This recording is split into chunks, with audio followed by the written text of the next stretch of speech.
one of the things that Jewish tradition likes to talk about, I think more so than other spiritual traditions, is blessing.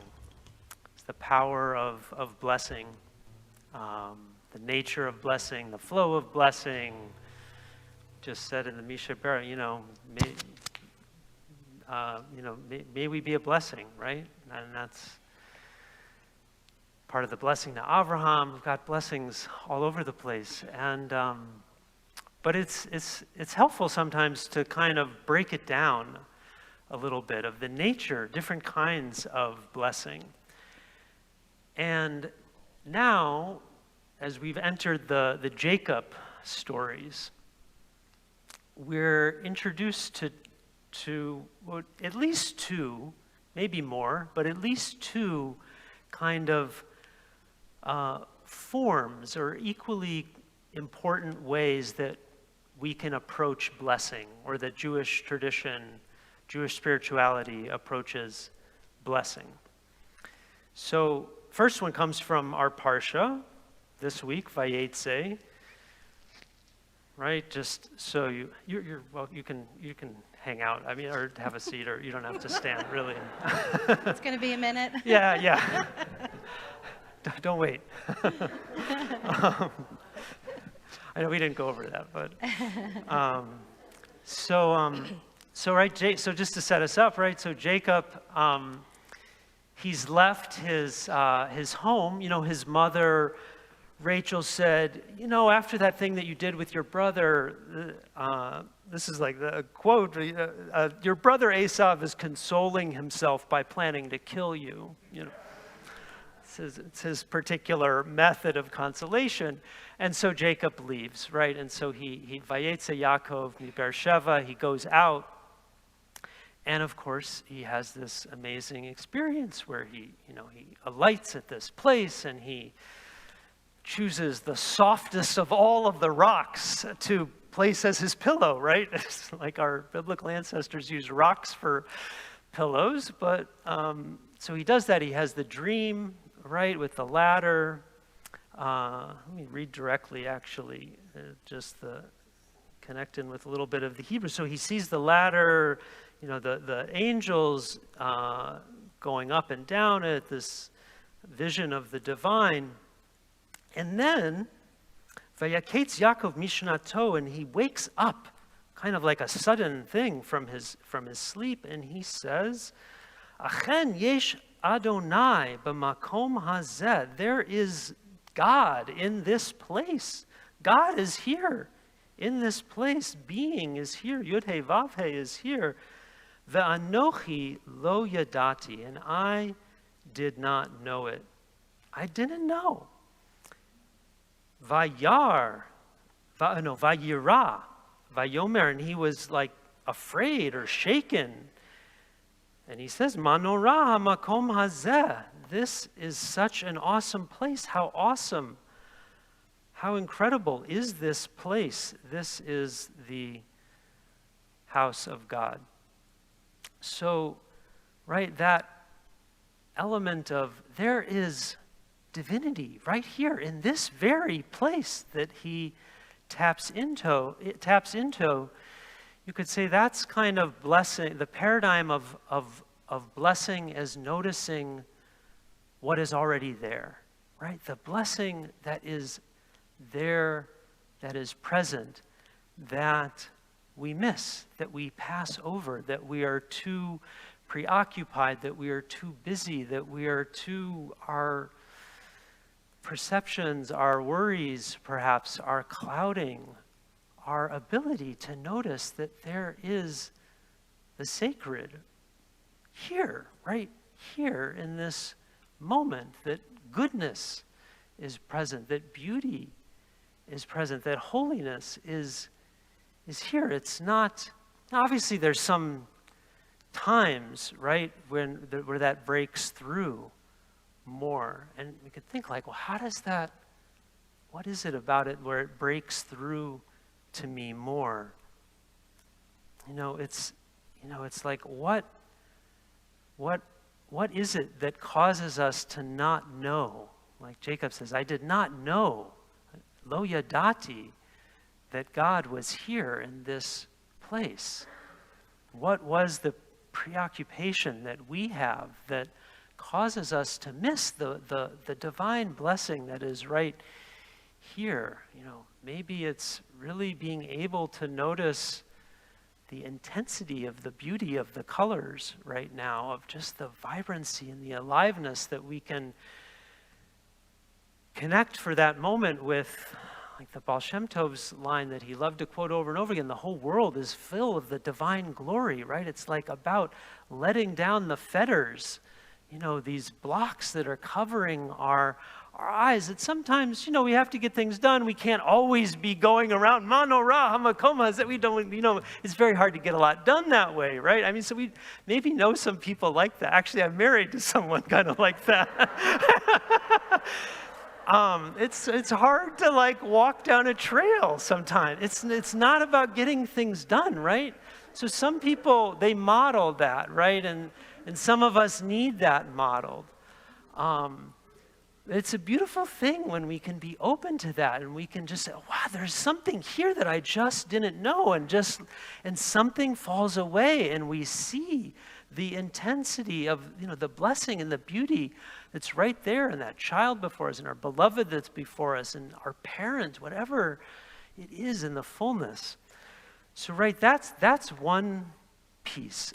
Shabbos is really great for helping all of us, right, make space for those preoccupations to fall away so we can have that kind of clear seeing. I often tap into it as well, like on retreat. It's one of the beautiful things about going, not like a Osei retreat where you go to Kakefon and you talk to hundreds of people, or dozens of people for days. It's really great. I mean more like a kind of silent retreat, where you're really paring stuff away so that a steaming cup of tea in front of you becomes a revelation, becomes so beautiful, manorah hamakom hazeh, that this tea is in front of me, right? So that's one element of one kind of way of approaching blessing that we learn out from Jacob. The other one we have to look next week into Vayishlach, into next week's Parsha. And that's where we get our classic paradigmatic introduction to the idea that sometimes you gotta wrestle for the blessing, right? So just to set us up, many of us know the story, but just in case some of us don't, to set us up, right? Jacob is returning back to Eretz Yisrael from being away for 20 years, hoping that his brother has figured out other ways to console himself. And he's about to face his brother. It's nighttime, and he's afraid. He sends his family across the river Yabok in the middle of the night, right? It's this whole amazing scene, right? I mean, just imagine that, right? He doesn't have a small family. He's got a bunch of children, a couple wives. And then the Torah tells us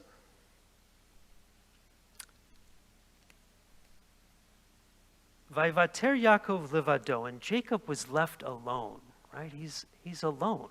He's going to go, he doesn't have anyone witnessing this struggle. Yavek ish imo ad alot hashachar, and a man, a person, wrestled with him until the dawn rose. And he saw that he couldn't prevail against him. We don't know which is which. The Hebrew isn't clear of who's, they're both clearly struggling, and so Jacob gets struck in his upper thigh and he gets injured, and he says after this injury, he's the being, this mysterious being, says, "Let me go, dawn is breaking," and Jacob says, "I'm not going to let you go until you bless me. I worked really hard for this. I want something come out of this? And so then he gets the name change, right? And he gets the blessing, and he says, your name is no longer going to be Jacob, but Yisrael, Kisarita im Elohim ve'im anashim ve'tuchal, because you wrestled, you strove with God and with human beings, and you succeeded. So he had to wrestle for that blessing, not like a high school match, right? This was like hours. This is hours going on until the dawn comes.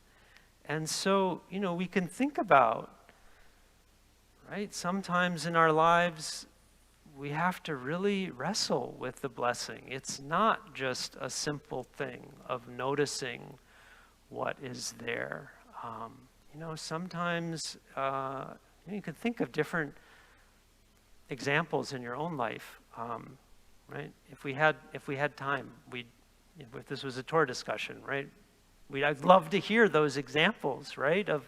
Of where did you really have to wrestle to get that bracha, to get that blessing? I mean, sometimes parenting is, sometimes because I got to really wrestle with it to receive the blessing. I know, well, not to pick on, someone over there, but our partners, right? With our our closest relationships, right? Those aren't always just, moving along, everything's great. Like to really, in intimacy, to really open up the blessing of intimacy, there has to be difficulty and wrestling and struggle. And then you've gone through that. And then the closeness that can come through can be so wonderful. I mean, also, illness too sometimes, right? It's like Nebuch, we don't want people to have to do that, but sometimes that's the way it works. Not always, but sometimes that's how those blessings can be really wrestled with. And this is sometimes it's counterintuitive for our culture. I think there's a common idea in contemporary spirituality that it's like finding where's the flow, right? Where's there no resistance, right? Everything's just going easy, right? That's usually right what we're spiritually, I would say, in this day and age, often conditioned for. But there's a quote the Baal Shem Tov again. He would say that anything that you do that has no opposition is not worth doing. Right? Anything. So, it's a very different. It's a different take. So sometimes, right, you need that struggle. Right? That intensity of the struggle is really what allows the blessing to be wrested from that being that you're, from that experience. And so, it's almost like you could see these two kinds of blessing. It's like the Hasidic teaching of the two quotes that you keep in your pocket, Simcha Bunam of Pshiska, the I am but dust and ashes, and this world was created for me, right? You've probably heard that teaching before. I haven't done a drash on it, but you've probably heard some rabbi, right, give a drash on that teaching. Those are really important. But here, sometimes we've got the blessing of just noticing the quality of what is there. Like, how can I drop my blinders, my fetters, the cloudiness of my perception and just feel what's really here. And then there's those times when I gotta just wrestle with this. And the wrestling, it's not always linear, right? You don't just do the wrestling and then you get the blessing, right? And then you go home. Like sometimes you wrestle and it sucks for years, right? And then the blessing, and then you see that, whoa,